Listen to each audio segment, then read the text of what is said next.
here in the next week or two. The question of who's the consistent conservative. The issue of him receiving payments from Freddie Mac, the mortgage giant. This was the subject of where you took him on last night and his response. Watch.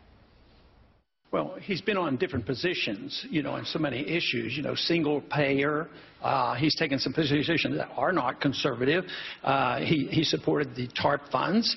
And the other thing that really should have annoyed a lot of people, he received a lot of money from Freddie Mac. So in a way, Newt, I think you probably got some of our taxpayers' money. They got money out, and they're still getting bailed out. But you're a spokesman for them, and you received money for them. I was never a spokesman for any agency. I never did any lobbying for any agency.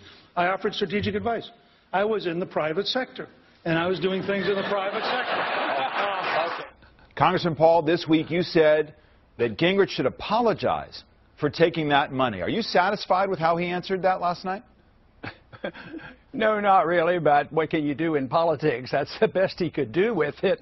But the crowd didn't welcome his answer very well because obviously it is seen being playing a role of influence and a lot of money. What was it, $1.6 million that he received? And this is the epitome of the bailouts and the problems. And, of course, it annoyed me a little bit more because it was a subject I had worked on for so long, having been on the Financial Services Committee and deals so much in the formation of bubbles and why we have distortions and why we have recessions.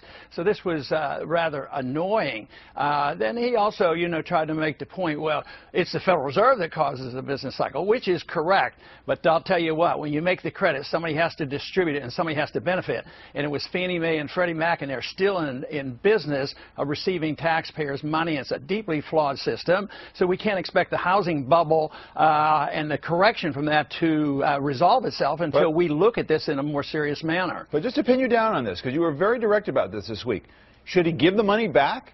Should he apologize for receiving the money from Freddie Mac? Well, legally, he doesn't have to, but I would think morally, him having received this money, yes, I wouldn't have taken their money, just for the fact that I think it was an immoral thing to take money. Besides, I don't like this idea that you're going to influence somebody that is a pseudo-government agency. And this was my argument over the many years, that because they got subsidies and they had a line of credit and they were guaranteed a bailout, it was written all over that this would come about because it was artificial. There was a line of credit and the Fed was involved. So it was, as far as I'm concerned, about as close to the government as you can get. To call that private is not exactly accurate. Well, let's